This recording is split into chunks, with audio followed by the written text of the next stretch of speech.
Analysis now from our panel. Mick Mulvaney is a NewsNation political contributor and former White House chief of staff under President Trump. Bob McNally is an oil market analyst who served as an energy advisor to President George W. Bush. He's now president of Rapidan Energy Group. And retired Vice Admiral John Harward is a former deputy commander of CENTCOM. He grew up in Iran and is now a member of the Iran Project with the Jewish Institute for National Security. Great to have all of you here. Mick, I'm going to start with you. This is really a high-stakes test of wills. Who can endure more economic pain, Iran or President Trump? Iran is betting that President Trump's tolerance is limited. Their chief negotiator warned Americans, you will soon be nostalgic for $4 or $5 a gallon gas. What do you make of it all? Well, I think that's a fair summary, Elizabeth.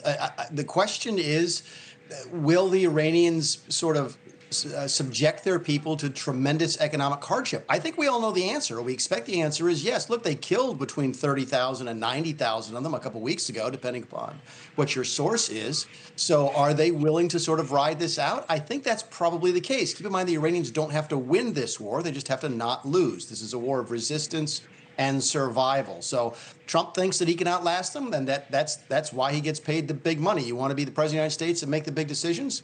There you go.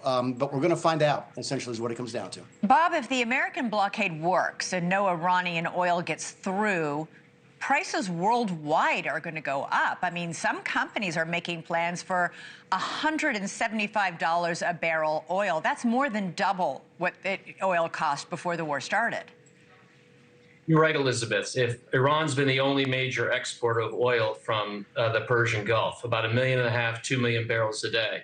13 million barrels a day is shut in. So if we stop Iran's oil exports, which we have, that gets us back to a total of about 15 million barrels a day. That's 15%. That oil is going to China. They're going to have to draw down stocks or buy it from somewhere else. It's going to make the price of oil go up. But you know what? Price of oil is going up either way, one way or the other. I think the president is wise here to escalate to de-escalate. He's got to now make time work against Iran, because so far time is working against him. Every day that goes by and we lose 13, now 15 million barrels a day, that deficit in the world market goes higher, oil prices go higher. And although, as we see, the financial markets want to hear good news, when they hear good news, they sell off. You can't deny the deficit that's being put into not only energy, but agriculture, industrial inputs. And so time now is working against Iran, so it's evened up a little bit. Admiral, explain how this blockade works. Are our Navy ships in the Strait of Hormuz? Are they just outside the Strait of Hormuz? How do they stop the Iranian ships from going in or out? Well, two things. We've now pushed 2 DDGs, guided missile destroyers, into the Arabian Gulf. So they're inside the Gulf. They can impact ports and stuff inside the Gulf. And then we have a plethora of ships outside the Gulf. So you've got 2 mechanisms, not only to watch the traffic, but to stop it and, if necessary, board it. And this paradigm shift where Iran was controlling the flow of oil, it's now the president. So I agree with our team here today. It's a very sound strategy. And more importantly, the dynamics it will create internal to Iran will have to be watched closely as well. But we've been doing blockades through our history of our Navy. We know how to do this. And I forgive, I'm an Army brat, not a Navy brat. Do you fire on ships that won't stop? I mean, exactly what happens? Well, my heart goes out to you for your misguided childhood there. I mean, my dad's going to kill you now, but go on. But I always tell young kids, the difference between the Army and the Navy is where you live. If you're in the Army, you're a fort somewhere out in the middle of nowhere. If you're in the Navy, San Diego, different. But back to the point at hand. Yes, if you have to, you fire a warning shot. But more importantly, with the assets we have there, the MEU, the helicopters, we can board any ship. So we have just like the blockade itself, we can escalate, control, and manage that. We're going to talk about bridge to bridge. You got to stop. You keep moving. Ooh, we're going to fire a warning shot. Ooh, we're going to board you. So they have all the tools to affect this blockade and do what they want to do with each of these ships, giving that control to the president and this administration. Mick, Iran is threatening to attack ports of other countries that are near the Strait, ports that are in Saudi Arabia, in Bahrain, in Qatar, in the UAE. Is there a danger that they would actually do this and escalate things even further? Sure. I mean, you have to realize that the reason they left the discussions in Pakistan, the same reasons we left, is that folks still think they can get a better deal in the field than they can at the table. And until that changes, no one's going back to the table.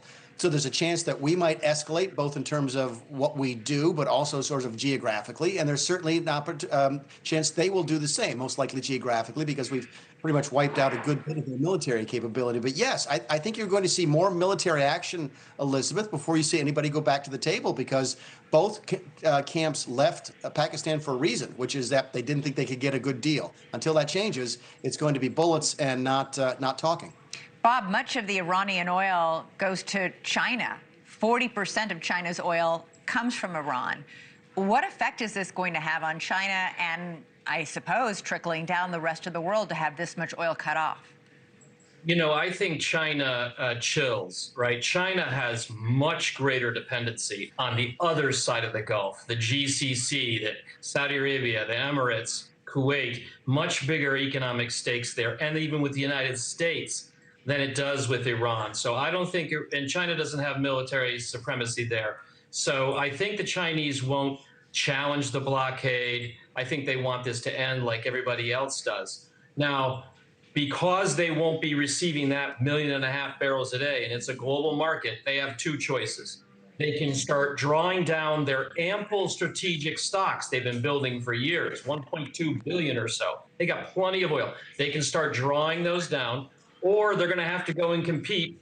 Like the president tweeted the other day, all those boats heading to the United States to pick up oil where you can, they're going to have to get in line and try and fill a boat from where you can still get crude oil. I think they're probably going to start releasing stocks. I was going to say that would seem to be the smart move, at least for now, short term. Getting back to this blockade, Admiral, CENTCOM said today that it's using underwater drones to try and clear Iranian mines from the Strait of Hormuz.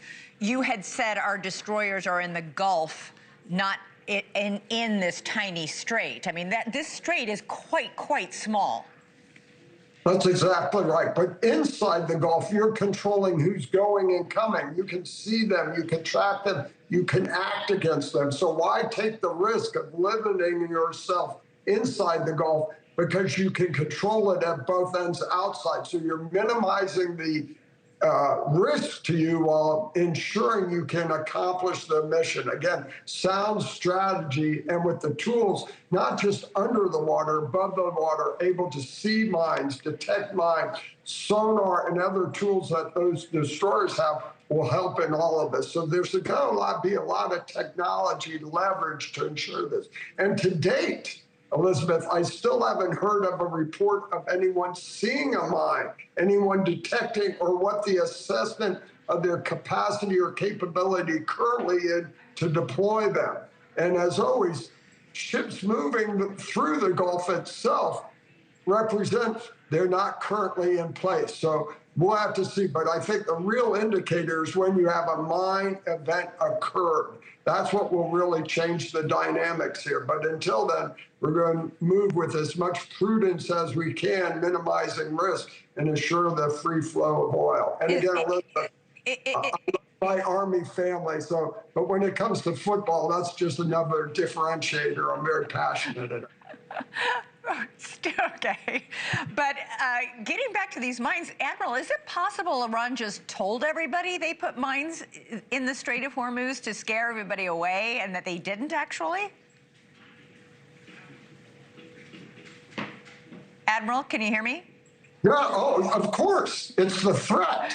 And in the, Right. I'm sorry, I thought you were talking about, it was the threat. And they've always had that capacity, but I haven't heard how effective our initial strikes were in taking that out. We knew where they were, we knew capacity, we knew the boats, we went after a lot of that. Yeah. So it's not clear what their real capability is now. So you have to assume the worst and plan accordingly and hope for the best. But you may have a mine go off at some point. Be prepared for that. Okay. Because right now, everyone's acting like they have this full capability. It's just not validated yet. Super quick, Mick. You know Trump very well, having worked for him.